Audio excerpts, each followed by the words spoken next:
Čo robíme?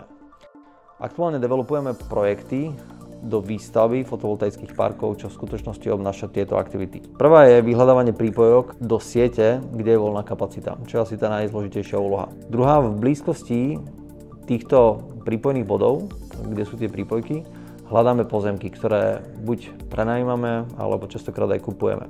Ďalšia je, potrebujeme prevádzkovať projekčnú činnosť, toto znamená, že robíme projekčnú činnosť za účelom toho, aby sme mohli vypracovať štúdie pripojiteľnosti, na základe ktorých potom podávame žiadosti na príslušné orgány v jednotlivých krajinách, teda v Srbsku, v Bosne a v Chorvátsku, za účelom toho, aby sme rezervovali túto kapacitu na sieti pre ten náš daný konkrétny projekt. Následne získavame tieto prípojky, alebo aj nezískavame, v zmysle, že nepodarí sa nám uspieť v tej danej žiadosti, tak nám ju zamietnú, ale vo veľkej časti, je to viac ako 60%, sa nám podarí uspieť. Tým pádom získavame prípojky a pokiaľ je to nutné, tak robíme transformáciu pozemkov v zmysle územného plánu, tak aby ten pozemok bol vhodný vyslovene na výstavbu fotovoltaických elektrární. Potom následne jednáme s bankami a investormi za účelom toho, aby sme vedeli postaviť tieto fotovoltaické elektrárne, lebo mať projekt, ktorý je pripravený do výstavby a mať postavenú elektrárne sú samozrejme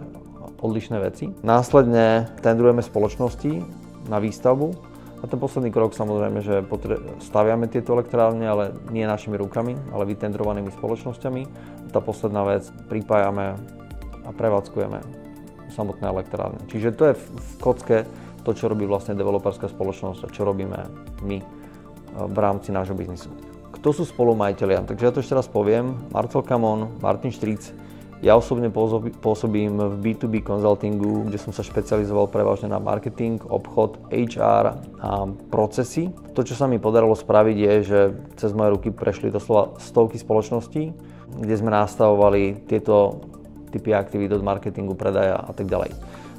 Čím sa mi podarilo dostať do pozície, že viem efektívne riadiť alebo získavať povedzme financovanie na tieto projekty, to je akože moja hlavná aktivita.